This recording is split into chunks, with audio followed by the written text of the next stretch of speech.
Hello મારા વહાલા વહાલા વિદ્યાર્થી મિત્રો, કેમ છો? મજામાં? મારું નામ છે ફાલ્ગુન આદ્રોજા, હું રાજકોટથી છું અને તમે જોઈ રહ્યા છો ફિઝિક્સ વિથ ફાલ્ગુન સર. અને વહાલા વિદ્યાર્થી મિત્રો, અત્યારે આપણે જોઈ રહ્યા છીએ ધોરણ 11 ફિઝિક્સ ચેપ્ટર નંબર 6 કાર્ય ઉર્જા અને પાવર, કે જેમાં છેલ્લા લેક્ચરની અંદર આપણે યાંત્રિક ઉર્જાનું સંરક્ષણ એ ટોપિક વિશે માહિતી મેળવેલી હતી. એના ઉપર આધારિત એક ઉદાહરણનો દાખલો પણ આપણે જોયેલો હતો. અને આજે આપણે શરૂ કરવા જઈ રહ્યા છીએ આ પ્રકરણનો ખૂબ જ અગત્યનો પ્રશ્ન, વેરી ઇમ્પોર્ટન્ટ ક્વેશ્ચન. એનું નામ છે સ્પ્રિંગની સ્થિતિ ઉર્જા. બહુ અગત્યનો ટોપિક છે, ફૂલ કોન્સન્ટ્રેશનની સાથે જોવાનું છે. થોડીક લાંબી પણ છે થિયરી, તો બની શકે કે તમારે થોડોક વધારે ટાઈમ આપવો પડશે. લેક્ચર મોટો છે, આખો લેક્ચર જોવાનું છે. વચમાં આપણે કોમેડી પણ કરશું, મજા આવે, કંટાળો નહીં આવે દઉં, ગેરંટી છે આપણી. બરાબર, તો ચાલો શરૂ કરીએ આજનો લેક્ચર. આજનો ટોપિક છે સ્પ્રિંગ, એની સ્થિતિ ઉર્જા ગણવાની છે. તો સૌથી પહેલા સ્પ્રિંગ વિશે માહિતી મેળવી લઈ. સ્પ્રિંગ વિશે તમને બધાને થોડી ઘણી માહિતી તો હોય જ. હવે સ્પ્રિંગ છે ને ઘણા બધા પ્રકારની હોય. આપણે સ્પ્રિંગની આખી હિસ્ટ્રી તો હું તમને સમજાવવાનો નથી, પણ ધ્યાન આપો, તમે જે પેન યુઝ કરો છો, ઓલી ટકટક વાળી પેન આવતી હોય, એની અંદર સ્પ્રિંગ હોય. બરાબર, તમે જોયેલી જ હશે. પછી તમે ઘણીવાર બાઇક કે કાર હોય, જનરલી કાર બાઇકમાં પાછળના વ્હીલ હોય ત્યાં આગળ સ્પ્રિંગ આપેલી હોય, અને કારની અંદર આગળના જે વ્હીલ હશે એમાં તમે નીચેથી જોવો ને તો એ સર્ક્યુલર સ્પ્રિંગ હોય. હવે અહીંયા આગળ આકૃતિમાં જે દોરેલી છે ને આને હેલિકલ સ્પ્રિંગ કહેવાય. કેવી સ્પ્રિંગ કહેવાય? Helical spring. હેલિકલ સ્પ્રિંગ એટલે આમ વળાંક વાળી હોય એવી સ્પ્રિંગ. તમારી જે પેનમાં હતી એ જ. તો આ સ્પ્રિંગ છે. ઓકે, હવે અહીંયા આગળ આપણે જે આખી ચર્ચા કરવાના છે એમાં આપણે કેવી સ્પ્રિંગ જોઈએ છે એના વિશે થોડીક માહિતી મેળવી લઈએ. તો સૌથી પહેલા આપણે છે ને પહેલી વસ્તુ આપણે લેવાના છે કે આપણે છે ને ભાઈ આદર્શ સ્પ્રિંગ લેવાના છે. તો કે ભાઈ આદર્શ સ્પ્રિંગ એટલે શું થાય ભાઈ? આદર્શ એટલે કેવી? તો કે આદર્શ સ્પ્રિંગ એને કહેવાય કે જે હુકના નિયમનું પાલન કરતી હોય. કેના નિયમનું? તો કે હુકના નિયમનું પાલન કરતી હોય ને એને આદર્શ સ્પ્રિંગ કહેવાય. તો વળી પાછો પ્રશ્ન એ આવે કે સાહેબ હુકનો નિયમ એટલે શું? બરાબર ને, આવે ને. હવે હુકનો નિયમ તમને હમણાં સમજાવું છું થોડીક વારમાં. પહેલા સ્પ્રિંગ વિશે થોડીક. હવે સ્પ્રિંગ છે એ પહેલી વસ્તુ. આપણે કેવી સ્પ્રિંગ જોઈએ છે? તો કે આપણે છે ને ભાઈ સ્થિતિ સ્થાપક સ્પ્રિંગ કેવી હોવી જોઈએ? તો કે સ્થિતિ સ્થાપક સ્પ્રિંગ હોવી જોઈએ. હવે સ્થિતિ સ્થાપકનો દેશી ભાષામાં તમને મીનિંગ સમજાવું તો ધારો કે આ રીતની કોઈ સ્પ્રિંગ છે. ઓકે, એના બે છેડા અત્યારે ખુલ્લા છે. તમે જો સ્પ્રિંગના બે છેડાને પકડીને ખેંચો અને પછી મૂકી દો તો પાછી પોતાની સ્થિતિમાં આવી જવી જોઈએ. અથવા તમે બે છેડાને પકડીને દબાવો અને પછી મૂકી દો તો પાછી પોતાની મૂળભૂત સ્થિતિમાં આવી જવી જોઈએ. દેશી ભાષામાં કહીએ તો નકટી. દેશી ભાષામાં કહીએ તો કેવી? તો કે નકટી. નકટી એટલે શું? તો કે તમે ગમે એ કરો એને કાંઈ ફેર પડે નહીં, એવી સ્પ્રિંગ હોવી જોઈએ. આપણે એવું થવાનું નથી. ખ્યાલ આવ્યો ને તમને? ધારો કે તમે આ સ્પ્રિંગને ખેંચો છો, આ ભાગને તમે જડિત રાખી દો, બરાબર, અને પછી આ સ્પ્રિંગને તમે ખેંચો એટલે આને આપણે ખેંચીને આપણે લાંબી કરી નાખી, સપોઝ આટલી, બરાબર, અને પછી આપણે એને છોડી દઈએ તો વળી પાછી હતી ત્યાં આવી જવી જોઈએ. પછી દબાવો, મૂકી દો, પાછી અહીંયા આવી જવી જોઈએ. ખ્યાલ આવ્યો? તો આપણે નથી કહેતા કૂતરાની પૂંછડી વાકીની વાકી. સ્પ્રિંગ આપણે એવી જ જોઈએ છે. ખ્યાલ આવ્યો?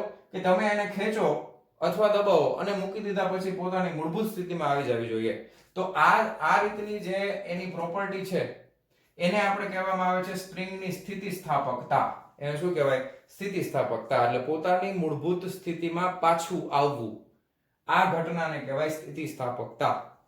ઓકે, તો આપણે જે સ્પ્રિંગ લેવાના છીએ, આદર્શ સ્પ્રિંગ છે એ સ્થિતિસ્થાપક સ્પ્રિંગ છે.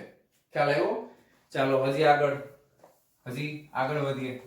અત્યારે આપણે સ્પ્રિંગના જ ગુણગાન ગાઈએ છીએ કે કેવી સ્પ્રિંગ હોવી જોઈએ, શું કાંઈ. પહેલા તો આદર્શ સ્પ્રિંગ હોવી જોઈએ, પછી સ્થિતિસ્થાપક સ્પ્રિંગ હોવી જોઈએ, પછી તો કે વજનમાં હલકી, ગુણવત્તામાં નહીં, વજનમાં હલકી. એનો મતલબ શું? તો કે તમારે સ્પ્રિંગનું દળ અવગણી શકાય એવી સ્પ્રિંગ હોવી જોઈએ. કે સ્પ્રિંગનું દળ છે એ બ્લોક કરતા વધી જાય એવી નહીં, તો પછી આપણે બીજું કેલ્ક્યુલેશન વધી જાય. એટલે સ્પ્રિંગ છે એ વજનમાં કેવી લેવાની છે? તો કે હલકી. એટલે ક્યાંય પણ સ્પ્રિંગના દળની ગણતરી કરવાની આવશે નહીં. ઓકે, હવે આપણે આમાં આગળ વધીએ છીએ. હુકનો નિયમ એટલે શું? તો કે પહેલી વસ્તુ તમે સમજો, એક ખાસ વસ્તુ તમે ધ્યાન આપો કે તમે સ્પ્રિંગને ઘણીવાર ખેંચીને, તમે અત્યારે આવડા મોટા થઈ ગયા, સ્પ્રિંગને ખેંચવાનું દબાવવાનો એક્સપેરિમેન્ટ તો કર્યો જોઈએ ને તમે. નો કર્યો તો તમે કરી લેજો, ટક ટક વાળી પેન આવે ને એમાંથી કાઢી લેજો સ્પ્રિંગ. એક વસ્તુ તમે જોજો કે સ્પ્રિંગને શરૂઆતમાં તમે થોડીક ખેંચો ને તો ઓછું બળ લાગે, વધારે ખેંચો તો બળ વધતું જાય. એકદમ ખેંચવી છે તો બહુ વધારે બળ. ખબર પડી? તો બળ શું છે? અચળ છે કે બદલાય છે? કેવું છે? બળ બદલાય છે. એટલે સ્પ્રિંગમાં જે કંઈ પણ બળ આવશે એ ચલિત બળ આવશે ભાઈ. કેવું બળ આવશે? ચલિત બળ. અચળ બળ નહીં આવે. કેવું બળ આવશે? ચલિત બળ. કારણ કે જેમ જેમ તમે ખેંચતા જાઓ, જેટલું ખેંચાતું જશે એટલું તમારે બળ વધારે ને વધારે લગાવવું પડશે. બરાબર? તો જ એ ખેંચાશે, નકર તો પછી એની જગ્યાએ ઊભી રહી જશે. ખ્યાલ આવ્યો? તો અહીંયા આગળ જે બળની ચર્ચા હશે સ્પ્રિંગ માટે, એ ચલિત બળની વાત આપણે કરવાની છે. હાલ હવે આપણે હુકના નિયમનું પાલન કરીએ, એમાં આગળ વધીએ. હુકનો નિયમ આપણને શું કહે છે? તો એના માટે આપણે પહેલા આ ડાયાગ્રામ સમજીએ. આ ડાયાગ્રામમાં શું છે? તો કે આ છે ને, આ રીતની લીટી કરેલી હોય ને એટલે તમારે સમજવાનું દ્રઢ વસ્તુ છે. ધારો કે આ કોઈ દિવાલ છે, એની હારે આ સ્પ્રિંગને છે ને ખીલી ભરાવી અને ફિક્સ કરી દીધી છે, એવું માનો. ફિક્સ થઈ ગઈ. તો દ્રઢ આધારની સાથે બાંધેલી સ્પ્રિંગ છે. અને આ સ્પ્રિંગની આ આદર્શ પરિસ્થિતિ છે, એટલે સ્પ્રિંગ ખેંચાયેલી પણ નથી, દબાયેલી પણ નથી. આકૃતિ એમાં સ્પ્રિંગ ખેંચાયેલી પણ નથી અને દબાયેલી પણ નથી. આ રીતે સ્પ્રિંગ પડી છે. હવે સ્પ્રિંગ ઉપર કોઈ સ્પ્રિંગ દ્વારા કોઈ બળ લાગતું નથી, કારણ કે એમને પડી છે અત્યારે. ઓકે, હવે આ જે સપાટી ઉપર સ્પ્રિંગની સાથે આ છેડા ઉપર એક બ્લોક રાખેલો છે જમણી બાજુ. આ બ્લોક છે ઈ ઘર્ષણ રહિત સપાટી ઉપર છે. ખાસ આ યાદ રાખો. આ બધું તમારે યાદ રાખવાનું, થિયરીમાં લખવાનું. ઘર્ષણ રહિત સપાટી છે. કેવી? કારણ કે ઘર્ષણ રહિત ન હોય તો તમારે ઘર્ષણ બળને ધ્યાનમાં લેવું પડે ને એને પાછું આમાં સમીકરણમાં ઉમેરવું પડે, અઘરું પડી જાય. ઓકે, એટલે એવું આપણે નથી કરતા. તો ખ્યાલ આવ્યો? ઘર્ષણ રહિત સપાટી ઉપર આ બ્લોક રાખેલો છે. હવે સ્પ્રિંગમાં આપણે શું અનુભવ કરી છે કે ધારો કે આ સ્પ્રિંગને આપણે ખેંચી, પહેલા ખેંચી તો આપણે આ તરફ બળ લગાવ્યું, સ્પ્રિંગ ખેંચાણી. તો સ્પ્રિંગ દ્વારા જે બળ લાગે છે ને એ તમે જે દિશામાં ખેંચી એનાથી વિરુદ્ધ દિશામાં લાગે. એટલે આ સ્પ્રિંગનું સ્થાન છે ને આ આદર્શ સ્થિતિમાં એને x બરાબર 0 લઈ લીધું. તો સ્પ્રિંગને તમે જમણી બાજુ સ્થાનાંતર કરાવો છો, તો x જેટલું સ્થાનાંતર કરાવો તો સ્પ્રિંગ જે બળ લગાવે એ સ્થાનાંતરની એક્ઝેક્ટ વિરુદ્ધ દિશામાં લાગે છે. અને બીજું, મેં તમને હમણાં કીધું કે જેટલું તમે ખેંચશો એટલું બળ લાગશે. એટલે હુકને ખબર પડી ગઈ કે સ્પ્રિંગ ઉપર જે બળ લાગે છે એ સ્થાનાંતરના સમપ્રમાણમાં હોવું જોઈએ. કોના સમપ્રમાણમાં હોવું જોઈએ?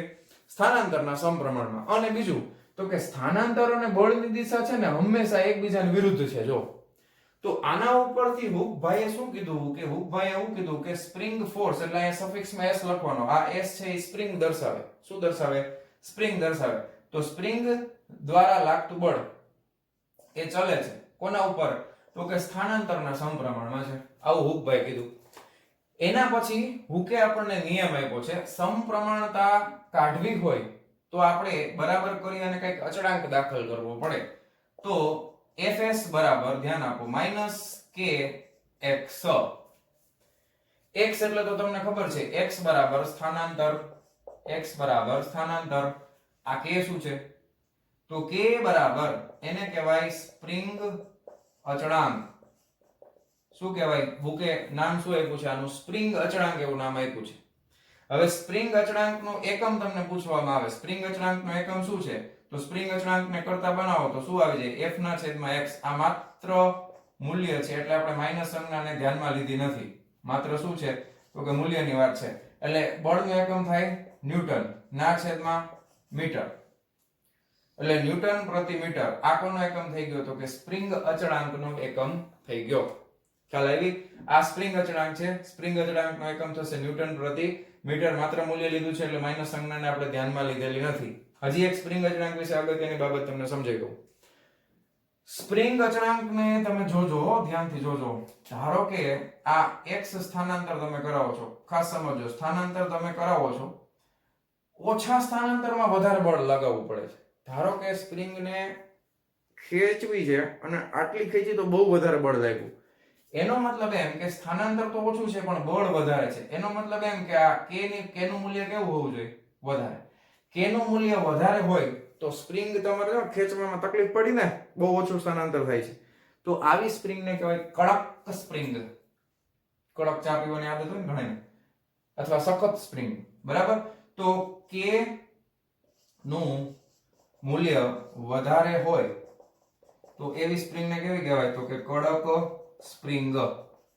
ઓકે, પછી બીજી સ્પ્રિંગ, તો કે એમાં સ્પ્રિંગ ને ખેંચો છો તો ઓછું બળ લગાવવું પડે છે, સ્થાનાંતર વધારે થાય છે. બળ કેવું લગાવવું પડે છે? ઓછું.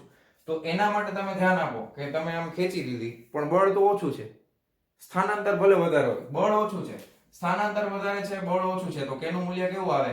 નાનું આવે. ધ્યાન આપજો.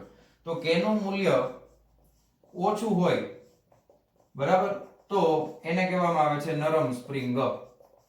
કેવી સ્પ્રિંગ કહેવાય? નરમ સ્પ્રિંગ. તો હવે કડક સ્પ્રિંગ ને નરમ સ્પ્રિંગ, બાઇકમાં ને એમાં જે સ્પ્રિંગ વપરાય એ કડક સ્પ્રિંગ હોય, કારણ કે તમે બેઠા હોય, બાઇકનું વજન હોય, તો એ સ્પ્રિંગ કઈ એટલી બધી ન દબાઈ જાય. ખ્યાલ આવે છે? ઘણું બધું બળ લાગે ત્યારે થોડીક દબાય.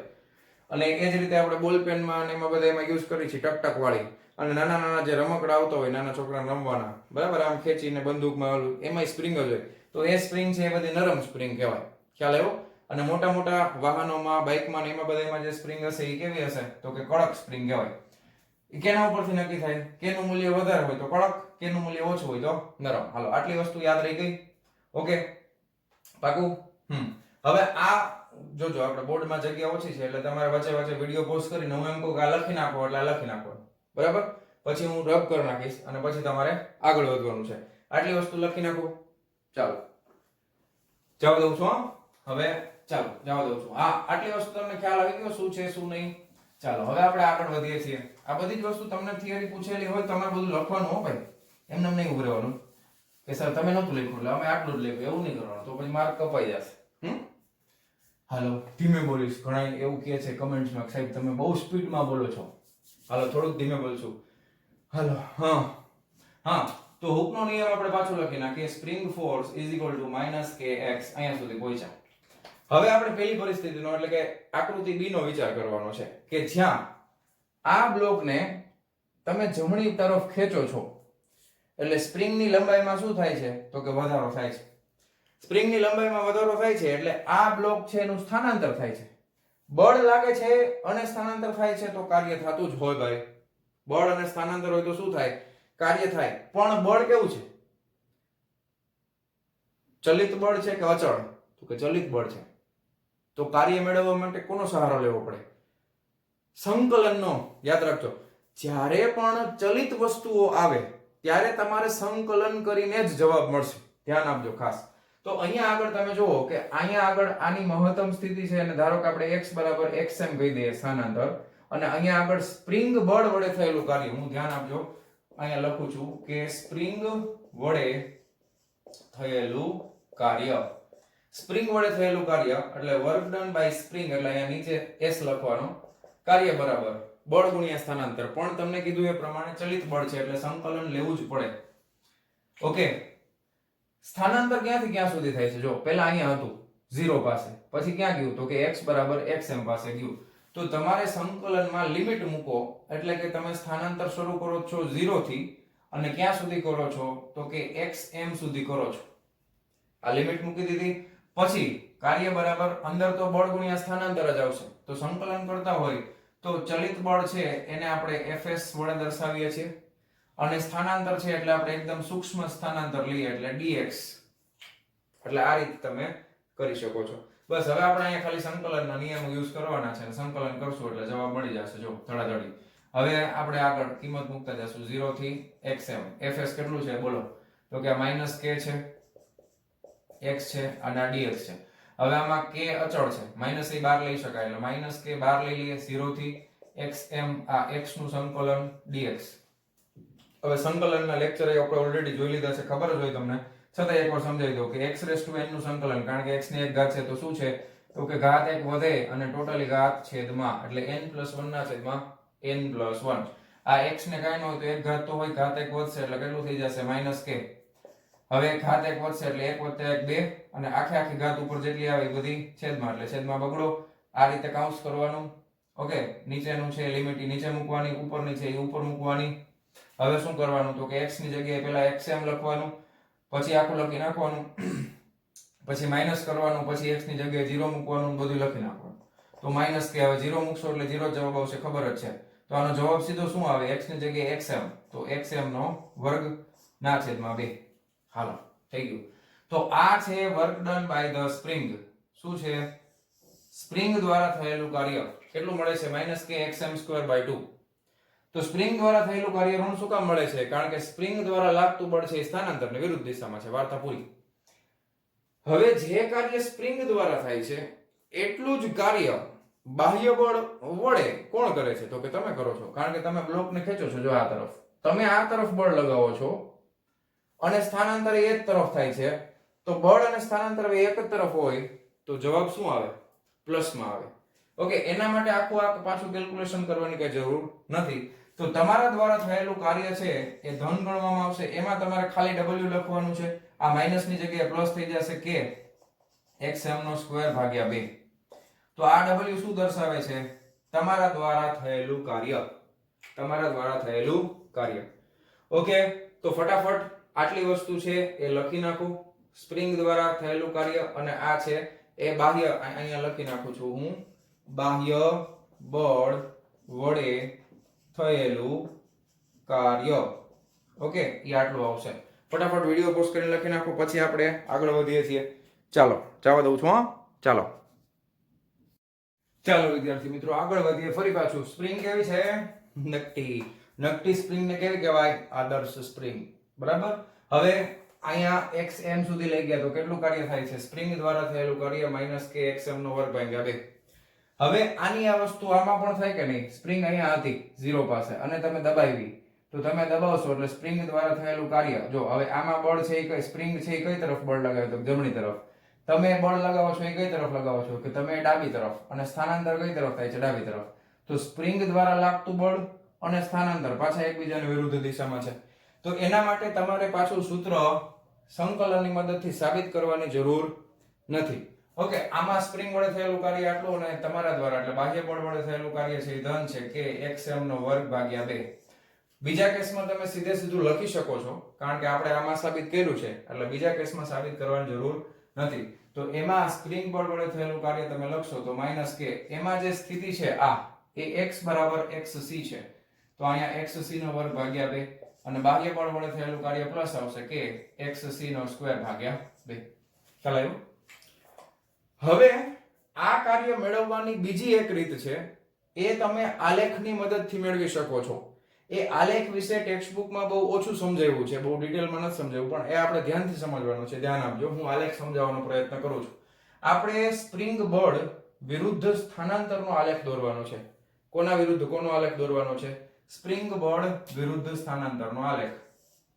એટલે ધારો કે આ રીતે આપણે ઊભી અક્ષ લઈએ તો આ જે છે એ સ્પ્રિંગ બળ હશે અને આ અક્ષ ઉપર આપણે લેશું એ સ્થાનાંતર હશે. ધારો કે તો અહીંયા આગળ આ સ્પ્રિંગ બળ છે એટલે આ Fs, અહીંયા આગળ સ્થાનાંતર છે એટલે આ બાજુ x લઈ લઈએ, આ બાજુ Fs, આ બરાબર વર્ટિકલ એક્સિસ એટલે ઊભી ધરી ઉપર Fs અને આડી ધરી પણ કહી શકાય, આના ઉપર x. સ્થાનાંતર વિરુદ્ધ બળનો આલેખ છે. હવે આલેખ કેવો મળશે? એ રેખાના સ્વરૂપમાં મળે છે. શું કામ? એ હું તમને સમજાવું. કારણ કે બળનું સૂત્ર યાદ કરો. શું છે? F = -kx છે. બહુ ધ્યાનથી સમજજો. k અચળ છે. k કેવું છે? અચળ. અત્યારે તમને સમજાય ને એટલા માટે હું k = 1 લખી નાખું છું. બરાબર? k બરાબર આપણે કેટલા લઈ લઈએ છીએ? 1 લઈ લઈએ છીએ.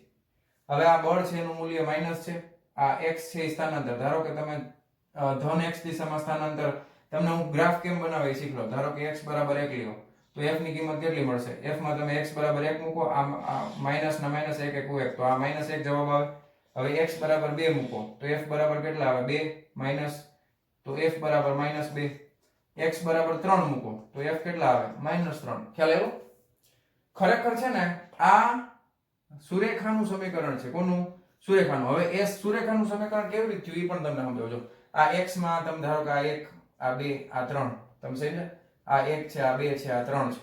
હવે બળમાં -1 -2, આ ઉપર તરફ તો બળ ધન હોય તો આટલું ને આટલું અહીંયા -1 થાય. ખ્યાલ આવ્યો તમને? આ -1, અહીં -2, અહીં -3. ઓકે, તો x = 1. હવે આ બધા બિંદુઓને આપણે જોડી દઈએ તો ધ્યાન આપજો કેવી રીતે આલેખ મળે. તો કે આને અને આને જોડીએ એટલે એક બિંદુ અહીંયા મળે, આને અને આને જોડીએ એટલે એક બિંદુ અહીંયા મળે, આને અને આને જોડીએ એટલે એક બિંદુ અહીંયા મળે. ખ્યાલ આવ્યો? હવે આને તમે જોડો ને એટલે જો આ રીતનો આલેખ આવે. હા, સીધી રેખા આવે.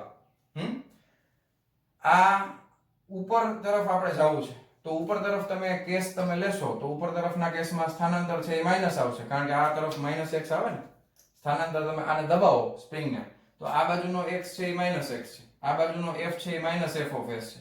ખ્યાલ આવ્યો? તો આમાં ઉપર તરફમાં પણ આ જ રીતના પરિણામ મળશે, સેમ ટુ સેમ. એટલે આ આલેખને હું લંબાવી દઉં, ધારો કે આ રીતે, તો આ આલેખ આ રીતે લંબાઈ જશે. ધ્યાન આપો. ખ્યાલ આવ્યો? તો આ તમને શું મળ્યું આલેખમાં? આ રેખા મળી કે નહીં? સુરેખા. એક રેખા મળી ગઈ. ખ્યાલ આવ્યો? તો આનો આલેખ છે એ સુરેખા છે. ખ્યાલ આવી ગયો? હવે આગળ વધીએ. ધારો કે આ આલેખનો જે ક્ષેત્રફળ તમને મળશે ઈ તમને શું મળે છે? તો કે કાર્ય મળે. કેમ? કારણ કે આ બળ છે, બળ ગુણ્યા સ્થાનાંતર એટલે શું થાય? તો કે કાર્ય. સમજાય? હવે તમને કહું એક કે સુરેખ મળવા પાછળનું કારણ હવે તમને કહું કે આલેખ સુરેખા શું કામ મેળવો?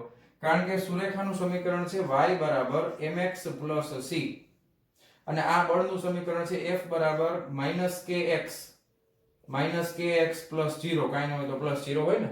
પ્લસ 0 નો મતલબ એમ કે આલેખ છે એ ઉગમ બિંદુમાંથી પસાર થાય. તો થાય છે કે નહીં? જો આ 0 હોય તો આ 0 થાય કે નહીં? તો કે ઉગમ બિંદુમાંથી પસાર થાય છે.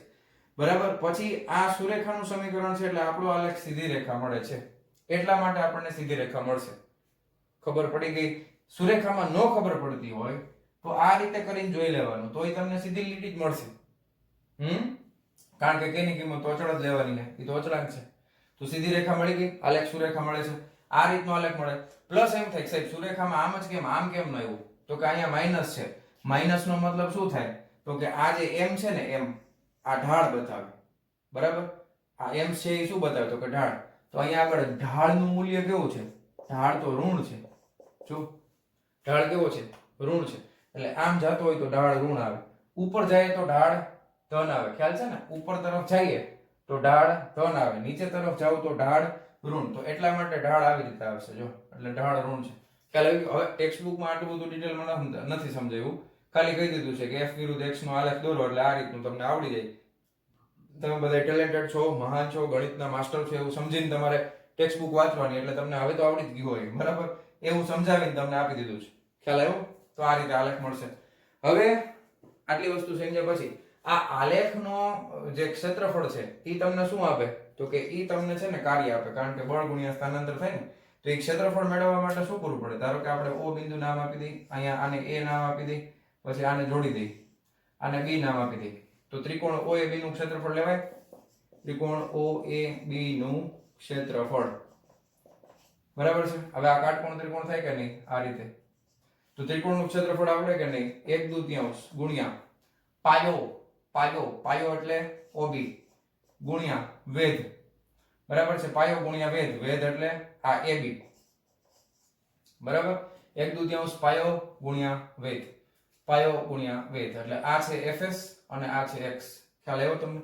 તો આ રીતે તમને ક્ષેત્રફળ તમે લેશો ત્રિકોણનું, તો એ તમને શું આપશે? બળ જ આપશે. બરાબર છે? એ તમને શું આપશે? બળ જ તમને આપશે. તો આ રીતે પણ તમને આનું ક્ષેત્રફળ મળી જશે. ખ્યાલ આવ્યો તમને? આ રીતે પણ તમને આનું ક્ષેત્રફળ મળશે. એટલે એનો જવાબ પણ આ જ રીતે તમને મળવાનો છે. ખ્યાલ આવી ગયો? તો આપણે લખીએ, ચાલો. 1/2 ગુણ્યા પાયો એટલે OB. OB એટલે શું છે? તો કે x દર્શાવે છે. ખ્યાલ આવ્યો? x. તો કે મહત્તમ સ્થાન કેટલું છે? તો કે xm ગુણ્યા વેધ. ગુણ્યા વેધ એટલે આ વેધ છે. તો વેધ છે એ કેટલો છે? તો કે fs જેટલો છે. હવે fs ની કિંમત કેટલી છે? તો કે fs બરાબર -kx છે. તો એ -kx તમે અહીંયા મૂકો. ધારો કે fs માટે -kxm આવશે ને, આ અંતિમ બિંદુ છે એટલે અહીંયા kxm આવશે. તો અહીંયા મૂકો 1/2 xm ગુણ્યા fs એટલે -kxm. તો આ ગુણાકાર કરો તો આ -1/2 kxm નો વર્ગ આવી ગયો. પાછો અતોની જવાબ જો -kxm નો વર્ગ ભાગ્યા 2, તો kxm નો વર્ગ ભાગ્યા 2 આવી ગયો. તો આ આલેખની રીતે પણ તમે અહીંયા આગળ થયેલું કાર્ય ગોતી શકો છો. બરાબર છે? તો આ આલેખની રીત સમજાઈ ગઈ. વિડિયો પોઝ કરીને પાછું આ લખીને આખો ટેક્સ્ટ બુકમાં નથી આપ્યું આટલું ડિટેલમાં. તમને કોઈ પણ જાતનો ડાઉટ ન રહેવો જોઈએ વાંચો ત્યારે. એટલે આ બધા મુદ્દા મેં તમને આ સમજાવ્યા ને, શું કામ સુરેખા મળી, બધું તમારી રીતે નોંધ કરી લ્યો. હાલો ટપકાવી લ્યો ફટાફટ વિડિયો પોઝ કરીને. ચાલો લખી નાખજો, જવા દઉં છું. ચાલો વિદ્યાર્થી મિત્રો, હવે આલેખ તમને સમજાઈ ગયો છે. સ્પ્રિંગ દ્વારા થયેલું કાર્ય પણ તમને સમજાઈ ગયું છે. આગળ વધીએ. હવે આપણે બે પરિસ્થિતિને ભેગી લઈએ. ધારો કે એક પ્રારંભિક સ્થાન છે બ્લોકનું, ત્યાંથી લઈ અને અંતિમ સ્થાન સુધી આપણે જો સ્થાનાંતર થાય તો સ્પ્રિંગ દ્વારા થયેલ કાર્ય કેટલું થશે? ખ્યાલ આવ્યો? ધારો કે સ્પ્રિંગ ને આપણે xi થી xf સુધી કરેલા સ્થાનાંતર માટે થયેલું કાર્ય આપણે આ ગોતવું છે. પ્રારંભિક સ્થાન ક્યાં છે? તો કે xi માં અંતિમ સ્થાન ક્યાં સુધી થાય છે? તો કે xf સુધી. તો કે xi થી લઈને xf સુધી જો સ્થાનાંતર થાય તો કેટલું કાર્ય થાય? તો સૂત્ર તો એકનું એક જ આપણી પાસે છે, work done by the spring is equal to integration of. હવે સંકલનમાં ક્યાંથી ક્યાં સુધી જવાનું? તો કે પ્રારંભિક સ્થાન કયું છે? તો કે xi. અંતિમ સ્થાન કયું છે? તો કે xf. I for initial, F for final. Initial એટલે પ્રારંભિક, ફાઇનલ એટલે અંતિમ. માઇનસ kx, માઇનસ k તો અચળ છે, પહેલા જ બહાર કાઢી લી. અંદર શું આવશે? તો કે x અને dx. ખ્યાલ આવી ગયો? હવે તો તમે સંકલનના માસ્ટર થઈ ગયા છો. જો માઇનસ k એમ નામ રહેશે, x નું x પ્રત્યે સંકલન કાઈ નો હોય તો 1 ઘાત હોય, 1 + 1 એટલે 2, ટોટલી ઘાત છેદમાં આવે એટલે બગડો નીચે. લિમિટ મૂકવાની છે ક્યાંથી ક્યાં સુધી? xi થી xf સુધી. પહેલા x ની જગ્યાએ શું મૂકવાનું? માઇનસ k એમ નામ રાખો, x ની જગ્યાએ xf મૂકી દઈએ, xf નો વર્ગ ના છેદમાં 2. પછી માઇનસ કરવાનું, x ની જગ્યાએ શું મૂકવાનું? તો કે xi નો વર્ગ ભાગ્યા 2. બરાબર. આ માઇનસ ને અંદર જવા દો તો શું થઈ જાય? તો કે k માઇનસ વાળું પ્લસ થઈ જાય તો xi નો વર્ગ પહેલા આવી જાય ભાગ્યા 2. આ પ્લસ માઇનસ આ માઇનસ થઈ જાય તો xf નો વર્ગ ભાગ્યા 2. તો આ રીતે આપણને કાર્ય મળશે. ઓકે, તો આ છે સ્પ્રિંગ દ્વારા થયેલું કાર્ય. આ શું મળ્યું આપણને? સ્પ્રિંગ દ્વારા થયેલું કાર્ય કે જ્યારે સ્પ્રિંગને તમે કોઈ એક સ્થાનાંતર xi થી xf ની વચમાં સ્થાનાંતરિત કરાવો ત્યારે થયેલું કાર્ય આ છે. હવે આના ઉપરથી આપણને શું ખબર પડે કે સ્પ્રિંગ દ્વારા થયેલું કાર્ય જે છે એ એના પ્રારંભિક અને અંતિમ સ્થાન ઉપર જ આધારિત છે. સ્પ્રિંગ દ્વારા થયેલું કાર્ય એના પ્રારંભિક અને અંતિમ સ્થાન ઉપર આધારિત છે. એટલે આપણને ખબર પડે કે નહીં? ઓકે, હજી એક બીજી વસ્તુ કે ધારો કે સ્પ્રિંગ ને તમે અહીંયા રાખી છે, બરાબર, પછી ઈ આગળ આવી દબાણી, પછી ઈ પાછી આવી, તો પ્રારંભિક સ્થાન xi પાસે હતી. ધારો કે અહીંયા સ્પ્રિંગ હતી, ધ્યાન આપજો, અહીંયા આ xi છે, પછી ઈ આમ ગઈ, અહીંયા xf છે, પછી જો આમ ગઈ, પછી અહીંથી સ્પ્રિંગ પાછી આવીને પાછી અહીંયા આવતી રહી, તો કાર્ય કેટલું થાય? તો એના માટે તમે લખી શકો કે સ્પ્રિંગ જ્યારે xi થી xi સુધી સ્થાનાંતર કરે તો થયેલ કાર્ય કેટલું થાય? ધ્યાન આપજો, work done by the spring. હવે એમાં આના આ જ સ્ટેપ ફોલો કરવાના છે. અહીંયા xi, તો ફાઇનલી આ જ સમીકરણ ઉપરથી સીધું ન લખીએ કે xi નો વર્ગ ભાગ્યા 2, xf ની જગ્યાએ xi નો વર્ગ ભાગ્યા 2, આ 2 માઈનસ, તો જવાબ શું આવે? 0. ખબર પડી ગઈ? તો એકની એક જગ્યાએ ફરીને આખું ચક્કર મારીને જો પાછી આવે છતાંય થયેલું કાર્ય કેટલું ગણવામાં આવે છે? તો કે 0. તો આને કહેવાય સ્પ્રિંગની ચક્રીય ગતિ. કેવી ગતિ? ચક્રીય ગતિ. ચક્રીય ગતિ એટલે તમારે સમજવાનું એક ચક્કર મારીને પાછી આવતી રહી. તો સ્પ્રિંગની કેવી ગતિ છે? ચક્રીય ગતિ. ચક્રીય ગતિ એટલે બંધ માર્ગનું સંકલન કહેવાય. આને શું કહેવાય ખરેખર? બંધ માર્ગ ઉપર થયેલું સંકલન. એનો જવાબ હંમેશા સંરક્ષી બળોમાં 0 જ આવે. એવું આપણે લાસ્ટ લેક્ચરમાં જોયું હતું થિયરીમાં. બંધ માર્ગ પરનું સંકલન હોય ને એટલે સંકલનની નિશાની વચમાં વર્તુળ કરવું પડે. તો આ થાય બંધ માર્ગ ઉપરનું સંકલન. કેવું થાય? બંધ માર્ગ ઉપરનું સંકલન. બરાબર? પછી તમે અહીંયા ડાયરેક્ટ લખી શકો f of x * dx બરાબર 0. તો સ્પ્રિંગ માટે પણ બંધ માર્ગનું રેખા સંકલન છે, એનો જવાબ શું આવે છે? 0 આવે છે.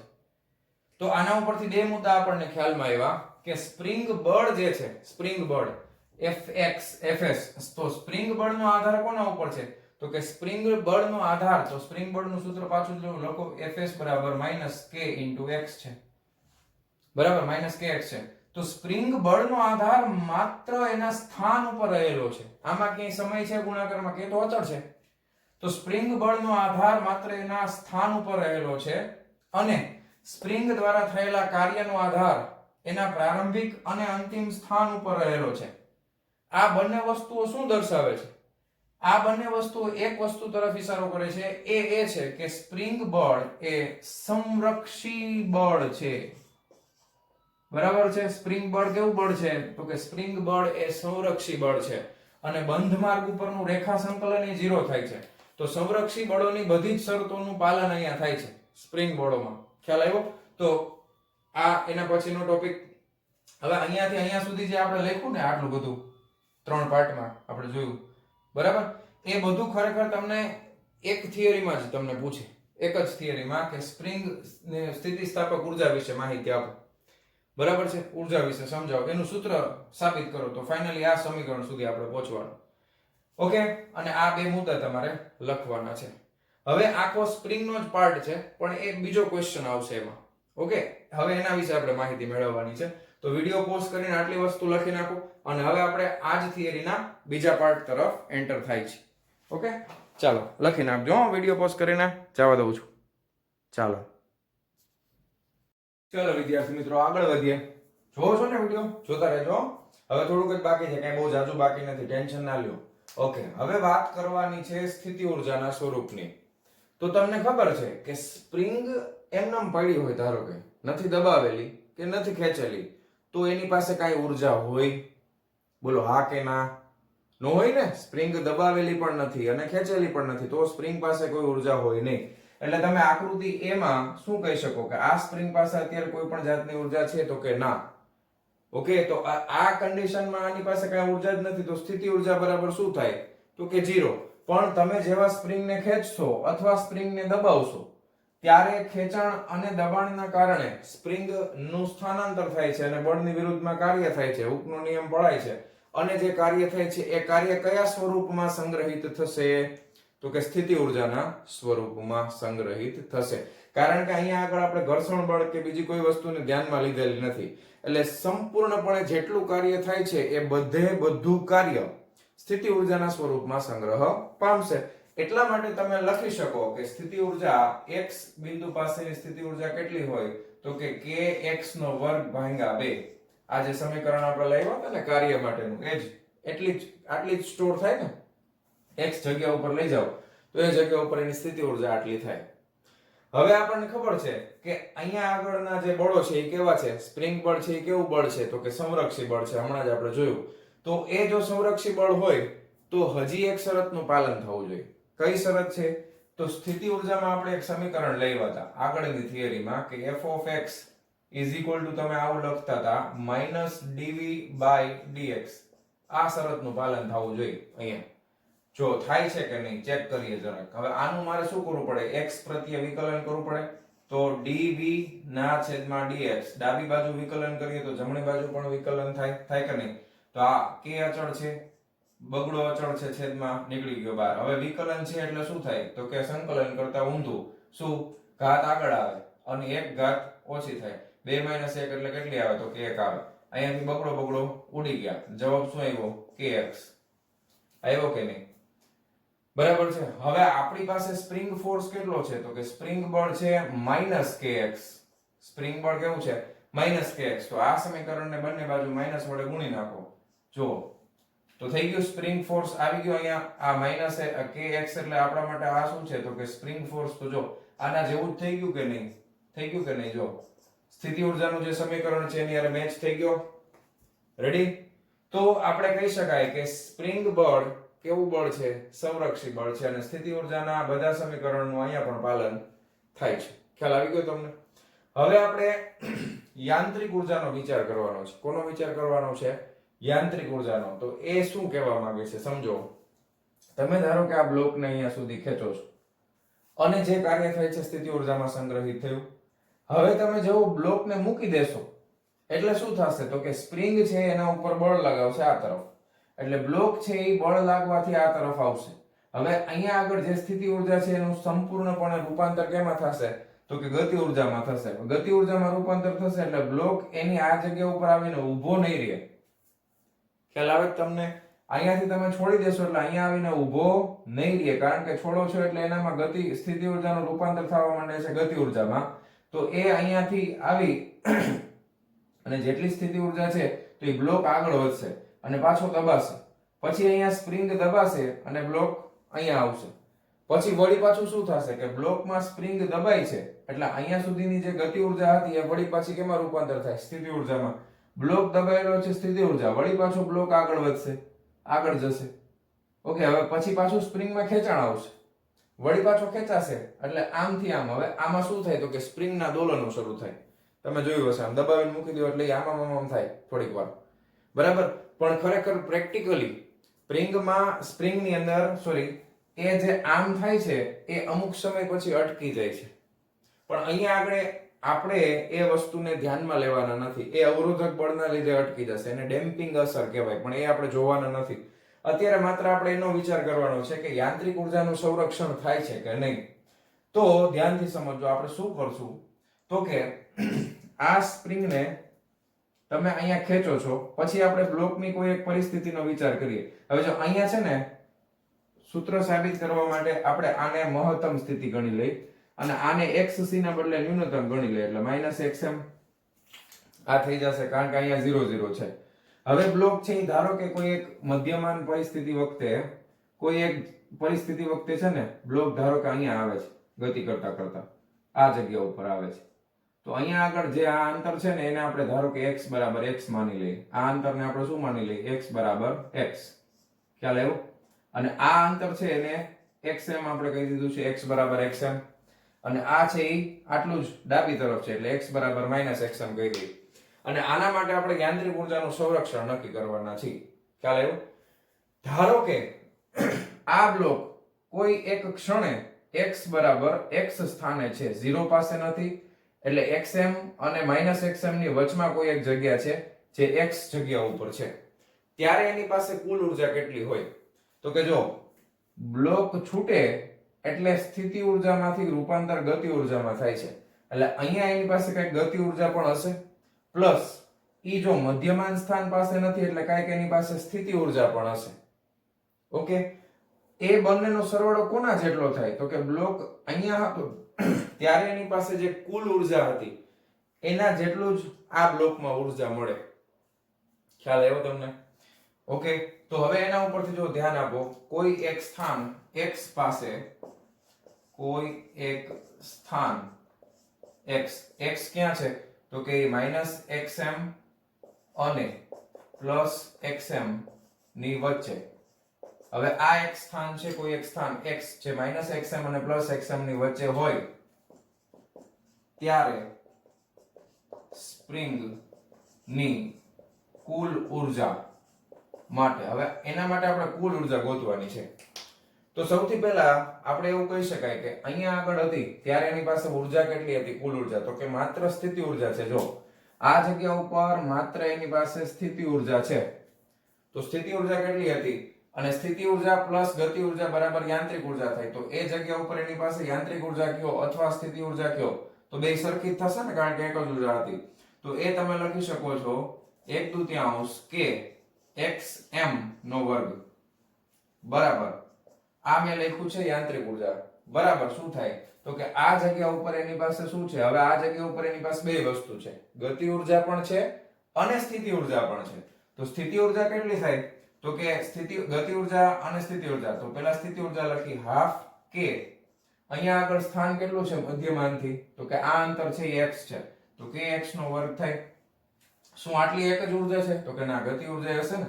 આમથી ધારો કે આપણે એવું ધારી લઈએ કે આ બિંદુ પાસે બ્લોકનો વેગ v છે, તો તમે શું લખી શકો? ગતિ ઉર્જા 12mv². થઈ ગઈ? રેડી? તો કોઈ પણ સ્થાને એટલે આ સ્થાન પાસે બ્લોકની ઉર્જા થશે સ્થિતિ ઉર્જા પ્લસ ગતિ ઉર્જા. હવે આપણે અમુક વસ્તુ નોટિસ કરીએ કે જો x બરાબર 0 હોય તો યાંત્રિક ઉર્જા તો અચળ જ રહેશે. શું કામ? યાંત્રિક ઉર્જાનું સંરક્ષણ થાય છે, કારણ કે આ કેવું બળ છે? સંરક્ષી બળ છે. તો યાંત્રિક ઉર્જા અચળ જ રહેશે એટલે અહીંયા યાંત્રિક ઉર્જા આપણે આમ જ રાખી દઈએ kxm² બરાબર. હવે x બરાબર 0 છે એટલે આ પદ ઉડી જશે, તો v જે છે અહીંયા x બરાબર 0 થશે તો આ વેગ કેવો આવશે? ધ્યાન આપજો, અહીંયા આગળ એની સ્થિતિ ઉર્જા 0 છે, તો બધી કુલ યાંત્રિક ઉર્જાનું રૂપાંતર કેમાં થઈ જતું હોય? ગતિ ઉર્જામાં થાય. તો એ જગ્યાએ એના વેગને આપણે vmax કહી દઈ અને એનો વર્ગ. ખ્યાલ આવ્યો તમને? આ પરિસ્થિતિ કોના જેવી છે ખબર? તો કે આ રીતના લોલક અથવા કોઈ હિંચકો હોય, આમથી આમ થતો હોય બરાબર. તો હિંચકો સૌથી ઉપર જે આ હશે એ જગ્યા ઉપર ગતિ ઉર્જા શૂન્ય થાય, સ્થિતિ ઉર્જા મહત્તમ થાય અને કુલ ઉર્જા બરાબર શું થાય? સ્થિતિ ઉર્જા. હવે હિંચકો ધીરે ધીરે સ્થિતિ ઉર્જાનું ગતિ ઉર્જામાં રૂપાંતર થાય, નીચે આવ્યો તો જ્યારે નીચે આવશે એક્ઝેક્ટ સેન્ટરમાં ત્યારે એની પાસે સ્થિતિ ઉર્જા 0 થઈ જશે, કારણ કે એનાથી વધારે નીચે જઈ શકતો નથી. પણ ગતિ ઉર્જા કેવી થશે? મહત્તમ થશે અને એ ગતિ ઉર્જાના લીધે પાછો ઉપર આવશે. વળી ઉપર આવશે એટલે આ જગ્યા ઉપર વળી પાછું શું થાય? એની સ્થિતિ ઉર્જા મહત્તમ થાય, ગતિ ઉર્જા શૂન્ય થાય એટલે વળી પાછું નીચે જશે. એટલે આમ લોલક જે રીતે ગતિ કરે એ રીતના અહીંયા ઉર્જાનું રૂપાંતર એકમાંથી બીજામાં શરૂ જ રહેશે. એટલે અહીંયા સેન્ટર પાસે યાદ રાખજો, ગતિ ઉર્જા મહત્તમ હોય, સાથે સાથે એની ઝડપ પણ મહત્તમ હોય. ઓકે, તો આ જગ્યા ઉપર બે વસ્તુઓ મહત્તમ છે. એની ઝડપ એટલે કે v પણ મહત્તમ છે, v મહત્તમ છે અને એની ગતિ ઉર્જા ઝડપ અને ગતિ ઉર્જા એ પણ કેવી છે? તો કે એ પણ મહત્તમ છે. તો આ મહત્તમ થઈ જશે. ખ્યાલ આવ્યો તમને? હવે આના ઉપરથી આપણે એક સૂત્ર બનાવવાનું છે, ધ્યાન આપજો. બે બાજુથી તમે 1/2 કાઢી નાખો તો આ નીકળી જશે. હવે અહીંયાથી મારે મહત્તમ ઝડપ મેળવવી છે તો કેવી રીતે મળશે? તો કે v max નો વર્ગ આને કરતા બનાવો તો આ k ના છેદમાં m, આ xm નો વર્ગ બરાબર. હવે બે બાજુ વર્ગમૂળ લઈ લ્યો, તેથી v max બરાબર વર્ગમૂળની અંદર k ના છેદમાં m અને આ થઈ જશે xm. ખ્યાલ આવ્યો? હવે આનો એકમ શું છે? આ વસ્તુ શું કહેવા માંગે છે એનો એકમ શું છે? ધ્યાન આપજો. આ વેગનો એકમ થાય મીટર પ્રતિ સેકન્ડ, આ અંતર છે એનો એકમ થાય મીટર, તો આનો એકમ છે એ સેકન્ડ ઇન્વર્સ જ હોવો જોઈએ. અને એમ કદાચ ન ખબર પડે તો k છે એ સ્પ્રિંગ અચળાંક છે, સ્પ્રિંગ અચળાંકનો એકમ થાય ન્યૂટનના છેદમાં મીટર, થાય કે નહીં? અને આ m છે એ દળ છે એટલે છેદમાં દળ છે એટલે કિલોગ્રામ આવે, તો ન્યૂટન એટલે શું થાય બોલો? કિલોગ્રામ ઇન્ટુ મીટર ના છેદમાં સેકન્ડનો વર્ગ ગુણ્યા છેદમાં શું છે? તો કે મીટર અને કિલોગ્રામ તો છે જ, આ બે ઉડી ગયા. વધ્યું શું? તો કે 1 ના છેદમાં સેકન્ડનો વર્ગ. વધ્યો તો કે આનો એકમ થઈ ગયો 1 ના છેદમાં સેકન્ડનો વર્ગ. એટલે k બાય s નું પારિમાણિક સૂત્ર, k ના છેદમાં s નું પારિમાણિક સૂત્ર શું આવે? t⁻². આવે. અત્યારે આનો એકમ વર્ગમૂળમાં છે એટલે t⁻1 એટલે 1 ના છેદમાં સેકન્ડ. ખ્યાલ આવ્યો તમને? જો મેં સૂત્ર સાબિત કરી દીધું. રેડી? તો આ ખાસ યાદ રાખવાનું, આનો એકમ થશે, આ જો ખાલી k બાય m હોય તો એનો એકમ થશે k બાય s નું ક્યાં લખ્યું? k બાય m નું પારિમાણિક સૂત્ર t⁻² થશે. ખ્યાલ આવી ગયો? આ રીતે આવશે. સિમ્પલ છે, એકદમ સરળ છે. ઓકે, તો ફટાફટ આટલી વસ્તુ નોટ ડાઉન કરો.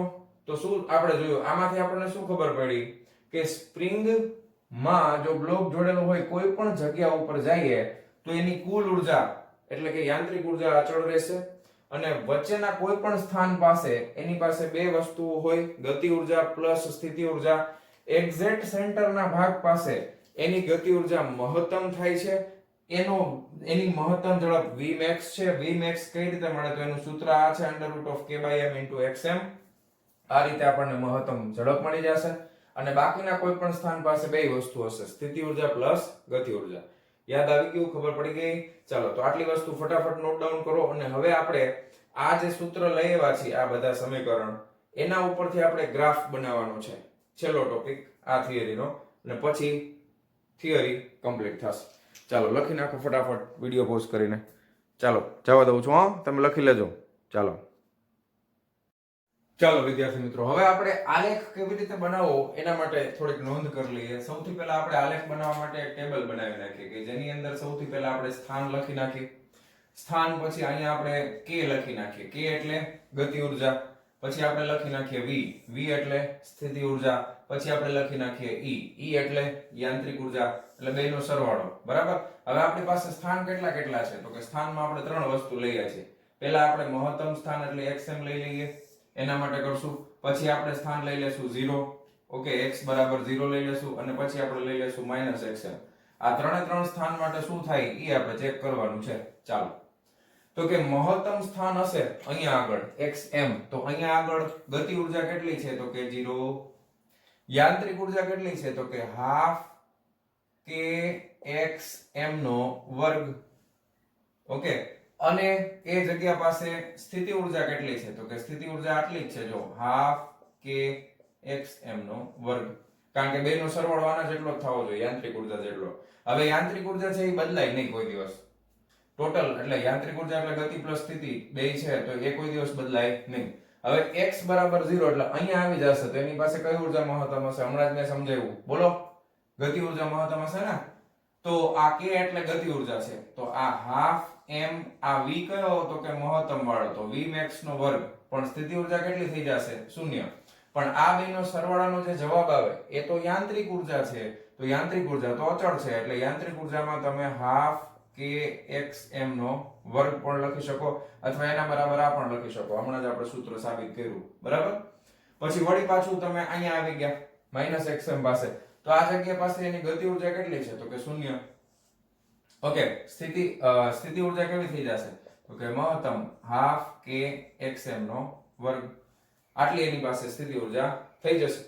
ઓકે, અને ફાઇનલી યાંત્રિક ઉર્જા તો આટલી જ રહેશે, હાફ kxm નો વર્ગ.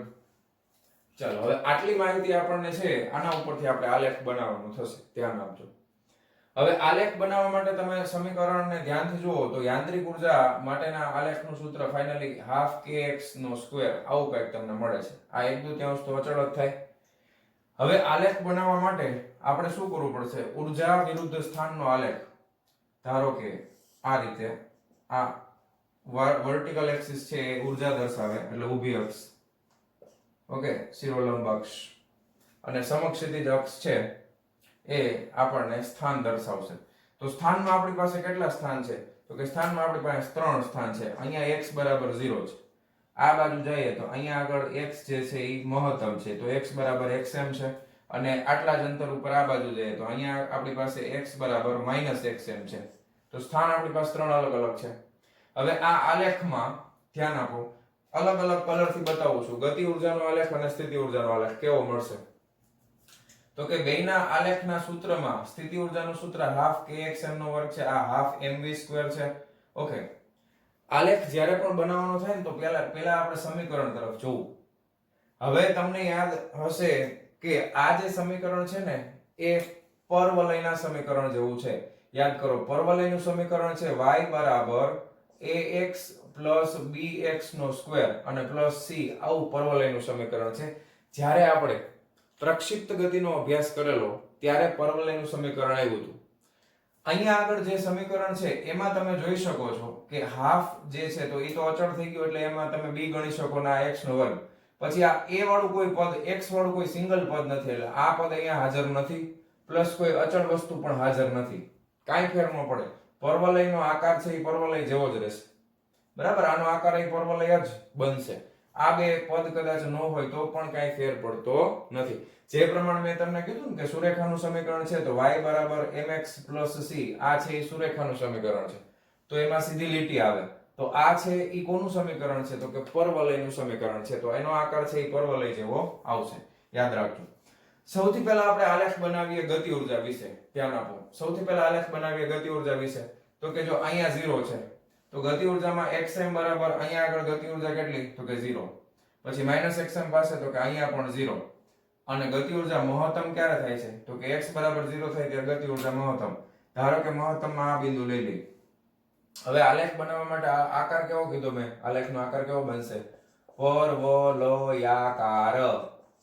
ઇંગ્લિશમાં એને પેરાબોલા પણ કહેવાય, કારણ કે એનું સૂત્ર આની હારે મેચ થાય છે. y બરાબર bx નો સ્ક્વેર, તો આ bx નો સ્ક્વેર એની હારે મેચ થાય છે. તો હવે ધ્યાન આપજો, ગતિ ઉર્જાનો ગ્રાફ ખાલી બનાવું છું. તો આ રીતે આપણે પ્રક્ષિપ્ત ગતિમાં કેવું પરવલય દોરતા હતા એવું જ અહીંયા દોર નાખવાનું. ખ્યાલ આવ્યો? હાલો, તો આ થઈ ગયું. આ બ્લુ કલર વાળું છે એ શું બતાવે છે? તો કે આ ગતિ ઉર્જા બતાવે છે અથવા તો ખાલી કે. હાલો, હવે આપણે સ્થિતિ ઉર્જા બનાવી નાખીએ. તો કે સ્થિતિ ઉર્જા માટે રેડ કલર વાપરીએ, કઈ વાંધો નહીં. ચાલો, તો સ્થિતિ ઉર્જા માટે યાદ રાખો તો કે સ્થિતિ ઉર્જા xm પાસે સ્થિતિ ઉર્જા કેવી છે? તો કે મહત્તમ છે. ધારો કે આ મહત્તમ હતી, મહત્તમ એટલે કેટલી? તો કે kx² જેટલી. તો અહીંયા જે આ મહત્તમ હશે એ જ રેખા ઉપર મારે આની સાથે અહીંયા એક બિંદુ લેવું પડે. ધ્યાન આપજો, આ રીતે, બરાબર. કારણ કે મહત્તમ આનાથી વધારે તો થઈ ન શકે, આ મહત્તમ છે. અહીંયા સ્થિતિ ઉર્જા મહત્તમ છે. પછી તો કે -xm પાસે જો સ્થિતિ ઉર્જા મહત્તમ છે તો મહત્તમ છે એટલે આને આપણે ડોટેડ ને અહીંયા લંબાવી દઈએ અને આની સાથે આ રીતે, હા, તો અહીંયા પણ મહત્તમ છે. પછી અહીંયા x બરાબર 0 પાસે સ્થિતિ ઊર્જા કેવી છે તો કે 0 છે. તો આ રેડ કલર વાળું જે દોરું ને ઈ સ્થિતિ ઊર્જાનો ગ્રાફ થશે આ રીતે. ખ્યાલ આવ્યો? તો આ લાલ કલર વાળું છે ઈ સ્થિતિ ઊર્જા છે અને સ્થિતિ ઊર્જા છે એટલે આ v નો ગ્રાફ થઈ ગયો. હાલો વધ્યું શું તો કે e વધ્યું. e તો કેવું છે ભાઈ બધાયમાં કે x² કે x² 1/2 કે x² બધાયમાં અચળ જ છે. 1/2 કે x² અચળ જ છે અને અચળ છે અને એની કિંમત છે જે મહત્તમ છે એના જેટલી થાય છે. તો મહત્તમ તો બધું અહીં ઉપર છે. તો આપણે ઊર્જા વિરુદ્ધ સ્થાનનો આલેખ છે એટલે આ જે છે આ અક્ષ છે એ શું દર્શાવે છે તો કે ઊર્જા. તો મહત્તમ ઊર્જા તો આ રેખા ઉપર જ થાય છે. તો એના માટે એની રેખા કેવી આવશે તો કે સીધી રેખા આવશે. તો આ જે દર્શાવે છે એ શું બતાવે છે તો કે કુલ ઊર્જા અથવા તમે એને કહી શકો યાંત્રિક ઊર્જા. બરાબર અહીંયા આમ કરાય એટલે યાંત્રિક ઊર્જા એટલે શું છે તો કે યાંત્રિક ઊર્જા માટે E બરાબર ગતિ ઊર્જા પ્લસ સ્થિતિ ઊર્જા એટલે E બરાબર v પ્લસ k.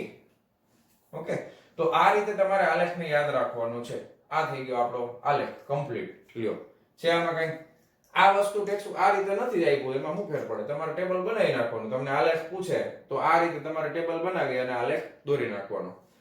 હવે ટેક્સ્ટ બુકમાં એક ઉદાહરણ છે અને એના પછી વળી પાછી થિયરી આપેલી છે સંરક્ષી બળોની. બહુ 3 ટોપિક છે. હવે ઈ મારે દાખલા વખતે સમજાવી એના કરતા અત્યારે તમારું બધું તાજું જ છે સ્પ્રિંગનું તો અત્યારે જ સમજાવી દઉં છું. તો એના માટે પહેલા તમે આટલી વસ્તુ નોટ ડાઉન કરો અને 3 મુદ્દા જોઈ લઈએ પછી લેક્ચર પૂરો.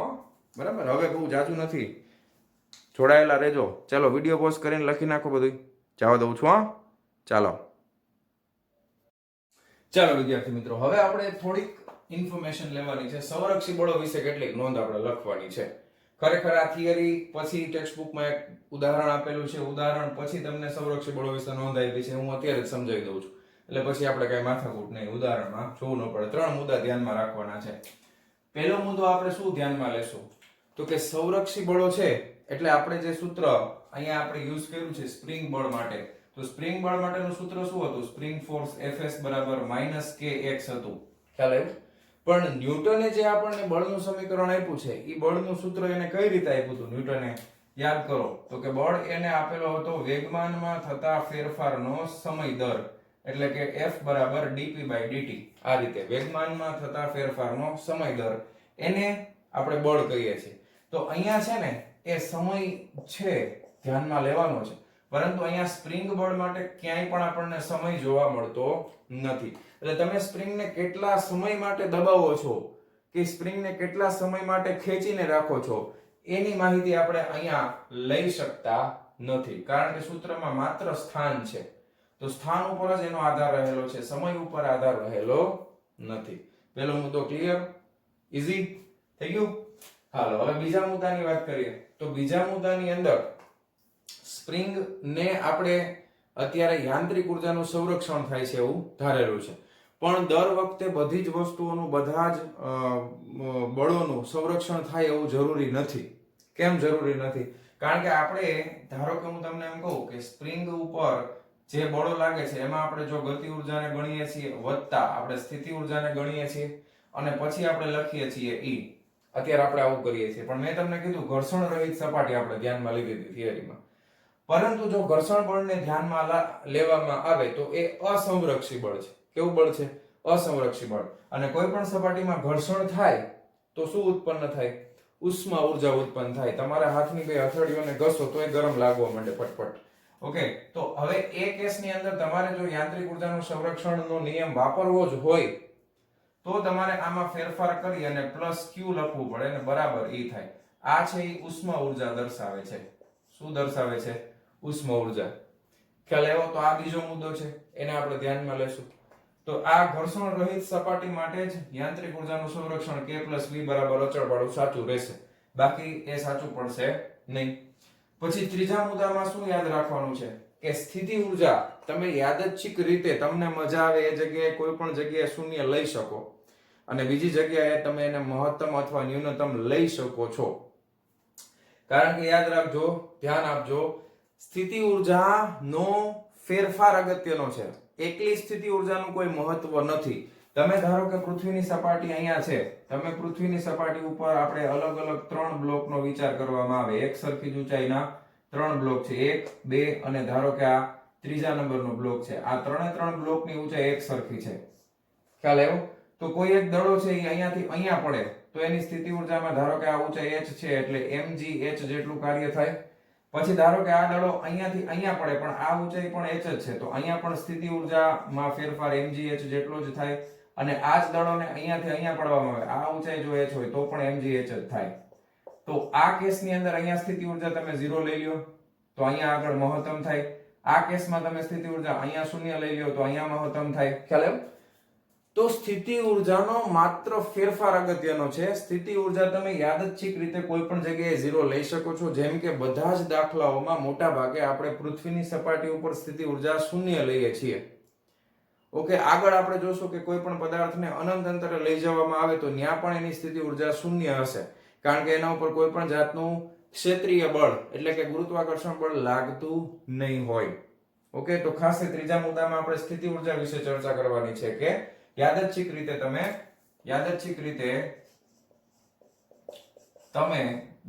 રીતે કોઈ પણ સ્થાન